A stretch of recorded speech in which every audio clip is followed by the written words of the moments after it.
think about the fact that the models we're using today were all trained starting months ago with the infrastructure that was available months ago, with the data that was available months and years ago, right?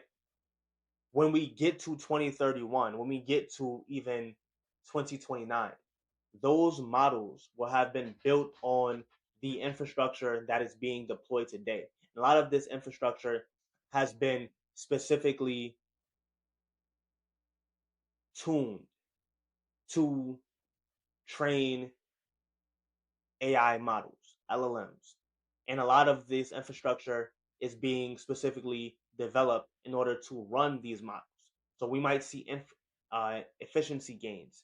We might see significant improvements in the capabilities of these models, all from the infrastructure changes that are happening today. So it's almost like the long tail changes. We haven't even really seen what actually will come from those. So that's very exciting to see. It's definitely one of those things that I think about when I think about what's left with AI, what's left to continue to build. Like, even if you think about the applications that are being integrated with AI, a lot of those applications are recently becoming available. So we haven't even seen the impact they're going to have in the economy in terms of efficiency, productivity gains, or even just the ability for people to do more because they have better tools available to them.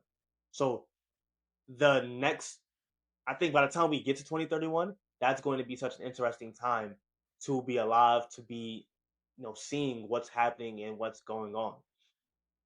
And another interesting point inside of this story is the fact that sovereign AI and investments inside of local regions are becoming a big opportunity for everyone to keep an eye on.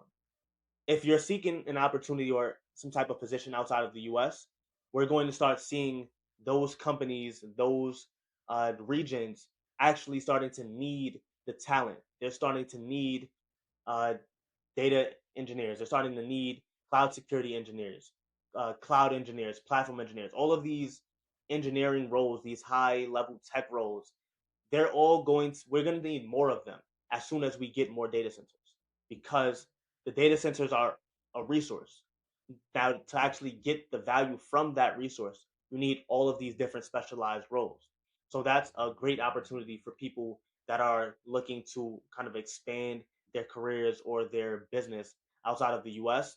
Right now, a lot of the, again, innovation kind of is led from the US side. But if you're, willing, if you are able and are, able to take that risk to go across the pond, go across a border, and go find another opportunity in a different country, like France, like India, like these other countries that are looking for their own sovereign AI infrastructure and looking to develop that, you'll likely see a lot of success in these areas. And that's a great thing.